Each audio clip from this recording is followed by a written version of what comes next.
Bonjour, je suis Laléa Méry, thérapeute spécialisée en thérapie transgénérationnelle et de traitement des traumas prénataux et cellulaires. Et dans cette vidéo, je voudrais parler de l'autosabotage. Qu'est-ce que l'autosabotage et pourquoi il nous affecte? En tant que thérapeute qui consulte avec des personnes des horizons très variés, je suis habituée à voir les gens qui s'autosabotent. Parce que la plupart du temps, ils le font sans même le savoir, sans même le reconnaître. Parce qu'ils ont tendance à justifier cela de façon logique. Parfois, on est très conscient qu'on s'auto-sabote, mais ça reste assez rare. Le plus souvent, l'autosabotage s'opère de façon inconsciente. La raison de l'autosabotage est un conflit intérieur entre la partie linéaire de votre cerveau, c'est-à-dire votre cerveau logique, et la partie non linéaire, c'est-à-dire le cerveau émotionnel et reptilien.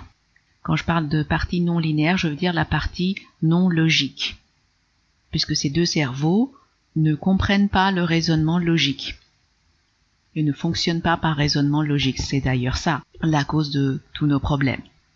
Cela signifie que consciemment vous voulez accomplir quelque chose ou être dans un état désiré, alors qu'inconsciemment, c'est-à-dire émotionnellement, vous ne le voulez pas, vous voulez tout le contraire.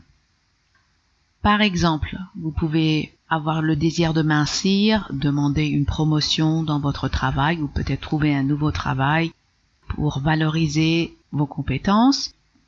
Vous voulez peut-être quitter une relation qui est dysfonctionnelle afin de trouver un meilleur partenaire, mais vous faites rien de tout cela. Vous restez dans la situation indésirable et vous ne prenez pas d'action. C'est parce qu'au fond de vous, émotionnellement parlant, vous ne voulez pas accomplir ces choses ou être dans ces nouvelles situations. Même si vous dites que vous le souhaitez, et consciemment, c'est vrai, je vous crois, vous le souhaitez, vous avez ces projets, mais inconsciemment, c'est tout le contraire. Et c'est ce que j'appelle le conflit. C'est ça le conflit qui existe entre les deux parties, logiques et non logiques de votre cerveau, ou tout simplement entre votre esprit conscient et votre subconscient. Il y a donc une divergence qui va faire qu'une partie de vous, qui est en plus la partie la plus puissante, puisque c'est votre subconscient, va s'opposer à votre conscient, à votre volonté, et il va agir contre lui. Cette partie de vous, votre subconscient, va donc saboter vos efforts conscients et vos bonnes intentions de faire telle ou telle chose afin d'atteindre votre but. Et c'est à cause de ça que soit vous prenez pas d'action, soit, même si vous faites quelque chose, tout de suite, vous faites tout le contraire pour le saboter, pour faire en sorte que ces actions n'aboutissent pas. La question que vous allez probablement me poser, c'est pourquoi votre subconscient ou vos cerveaux reptiliens et émotionnels s'opposent à votre conscient ou à votre cerveau logique, à votre volonté. Ce n'est pas parce qu'ils veulent vous faire souffrir en vous mettant des bâtons dans les roues. Non. Votre cerveau reptilien, qui est la conscience de votre corps, veut toujours vous protéger et assurer votre sécurité, votre survie en faisant en sorte que vous souffriez le moins possible. Et c'est bien là la subtilité de la situation. Puisqu'a priori, vous allez me dire, mais c'est en m'empêchant d'atteindre mes buts que je vais souffrir. Donc, mon cerveau reptilien est en train de me faire souffrir. Eh bien non, car votre cerveau reptilien et émotionnel voit l'atteinte de ses objectifs comme une souffrance. Cela est toujours dû au trauma du passé, c'est-à-dire de votre enfance, ainsi que des influences épigénétiques, c'est-à-dire des influences héréditaires, les traumas non résolus de votre lignée, des ancêtres, qui se sont transmises de génération en génération et que vous avez également reçus. Ces traumas vous préconditionnent pour vivre certaines expériences négatives ou difficiles. Et ces traumas ont créé certaines perceptions négatives des choses, de la vérité, et ce sont ces perceptions négatives qui sont en conflit avec vos buts actuels. Je vais donner des exemples pour que l'explication soit plus claire. Par exemple, une des raisons qui peuvent empêcher une femme de mincir est le sentiment d'insécurité qu'elle ressentira en devenant plus attirante par rapport aux hommes, et avec le regard des hommes, cette personne va se sentir en insécurité. Ça n'arrive évidemment pas dans tous les cas, toutes les femmes n'ont pas ce sentiment d'insécurité parce que cela dépend aussi de votre historique et de ce que vous avez reçu de façon héréditaire. Mais disons que dans le cas de cette personne, l'aspect physique qu'elle va avoir et toute la séduction qu'elle va provoquer chez elle un sentiment d'insécurité. Elle a certainement eu des expériences négatives dans son enfance liées à la sexualité. Il y a eu probablement aussi des expériences dans la lignée qui n'étaient pas très bonnes par rapport à la sexualité, comme par exemple les attouchements ou toute autre expérience qu'elle a mal vécue. Peut-être que ça n'a même pas été un attouchement, peut-être que c'était juste le regard, mais en tout cas, elle l'a mal vécu. Elle s'est sentie en insécurité, elle n'a pas su comment gérer ça l'a complètement déboussolée et ça l'a profondément marquée surtout. Et étant donné que l'impact émotionnel de ces expériences n'a toujours pas été guéri, en devenant mince, son cerveau émotionnel va refaire l'expérience de ses insécurités passées et de toute l'incompréhension et l'impuissance surtout qu'elle a vécue à ce moment-là. Et donc dans son subconscient, la souffrance qu'elle vivra en devenant mince sera alors beaucoup plus grande que la souffrance actuelle due à son surpoids.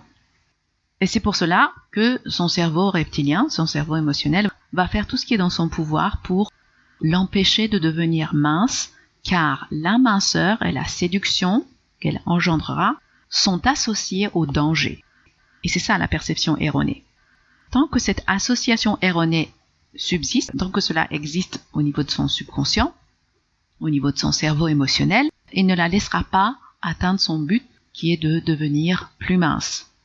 Donc pour pouvoir arriver à ce qu'elle souhaite consciemment, c'est-à-dire perdre du poids, il faut impérativement que cette association soit enlevée de façon à ce que le fait d'être mince ne soit plus associé au danger, à l'insécurité et le sentiment d'impuissance, d'incompréhension ou toute autre émotion négative qui a été associée à cela, toujours liée à l'enfance. Donc on doit explorer l'enfance et en fonction des capacités de la personne, je vais faire aussi, si je devais travailler avec cette personne, je ferais aussi probablement une exploration de la lignée au niveau des ancêtres. Si juste traiter le trauma de l'enfance ne suffit pas pour donner les résultats désirés, ça veut dire qu'il y a vraiment des influences venant de la lignée, des événements négatifs qui se sont produits pour des femmes qui se trouvaient séduisantes et minces et jolies. Et donc, cette personne a reçu aussi ces mémoires et il va falloir les libérer. Alors, quand il s'agit de traiter des événements héréditaires, c'est un peu plus complexe le travail de guérison parce que ça demande à ce que la personne soit capable de bien ressentir ses émotions, soit à l'aise avec cela. Et malheureusement, à cause de notre style de vie, à cause aussi du fait qu'on privilégie toujours le mental à l'émotionnel, c'est aussi le conditionnement social, c'est aussi la vie professionnelle qui veut ça. Les gens ont plus ou moins de la difficulté à ressentir leurs émotions facilement et être suffisamment à l'aise. Donc parfois, durant les premières séances, je suis obligée de vraiment me limiter à la vie de la personne et explorer les émotions négatives, les événements négatifs et les traumas de l'enfance. Parfois, peut-être, je peux aller, si je sens que la personne est réceptive et capable, je peux aller traiter parfois des traumas prénataux, mais ça va me prendre un peu de préparation avant de pouvoir vraiment aller regarder les traumas héréditaires qu'elle a reçus de la lignée. Souvent, c'est nécessaire quand même d'aller voir ce que les ancêtres ont enduré et qui a créé la situation indésirable dans laquelle vous êtes et que vous souhaitez régler.